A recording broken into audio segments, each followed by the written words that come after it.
Dans cette vidéo de formation de l'Évaluation canadienne du savoir-faire physique, nous verrons comment mesurer les connaissances et la motivation envers l'activité physique avec le questionnaire papier ou en ligne de l'Évaluation canadienne du savoir-faire physique.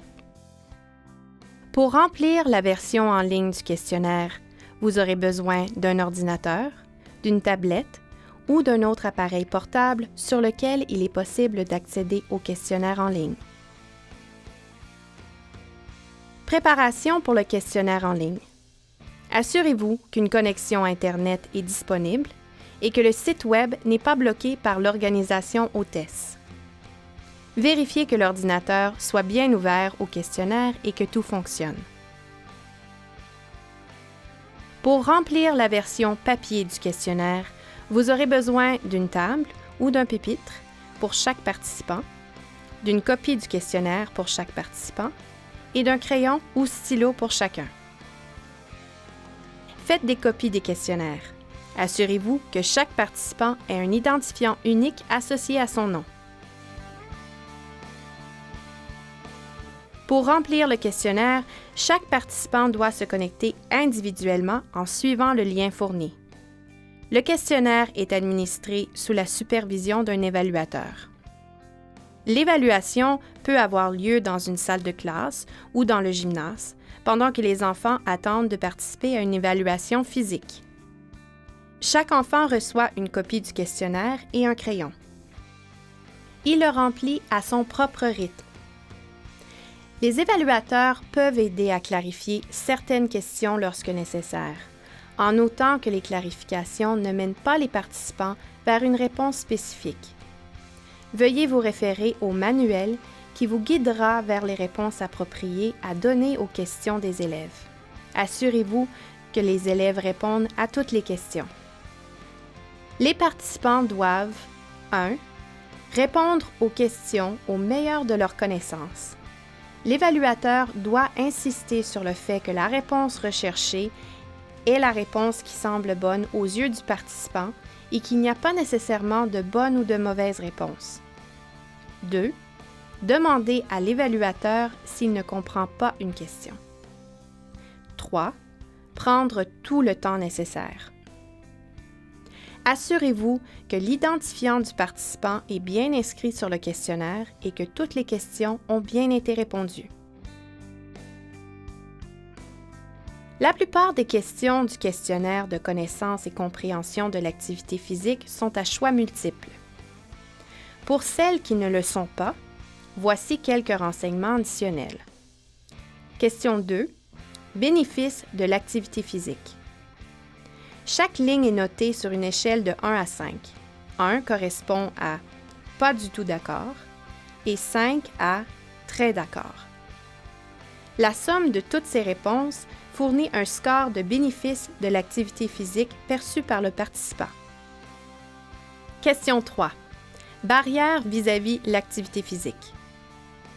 Cette question est notée à l'aide de la même échelle que celle de la question 2. La réponse 1 correspond à « pas du tout d'accord » et 5 à « très d'accord ». La somme de toutes ces réponses fournit un score de barrière de l'activité physique perçu par le participant. Les questions 4 et 5 sont évaluées sur 10, 10 correspondant au meilleur résultat et 1 au moins bon résultat. Pour la question 11, l'enfant doit encercler toutes les activités pratiquées et aussi mettre un crochet dans le cercle des activités lors desquelles il ou elle porte de l'équipement de protection.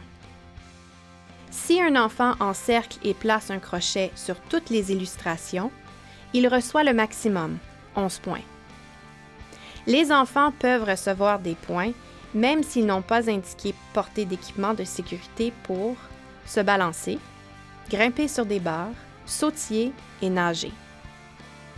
Un enfant recevra un pointage négatif s'il encercle une activité sans indiquer porter de l'équipement de protection pour les illustrations suivantes: motoneige, baseball, glisser, faire du patin à roulettes, du ski, du vélo et du patin à glace. Il est très important de mentionner que les questions 15 à 21 font référence à la semaine dernière du participant.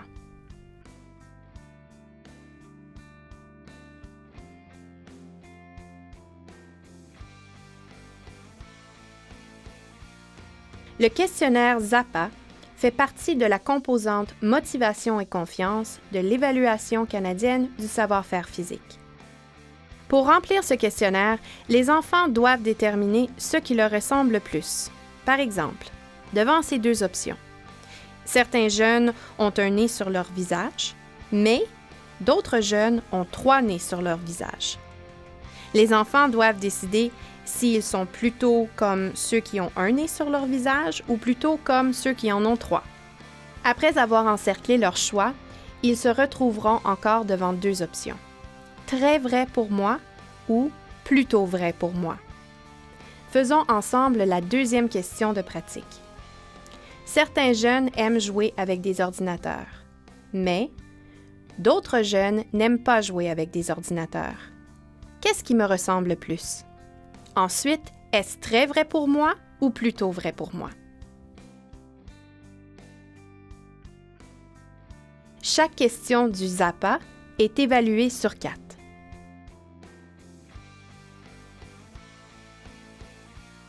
Visionnez les autres vidéos de l'Évaluation canadienne du savoir-faire physique.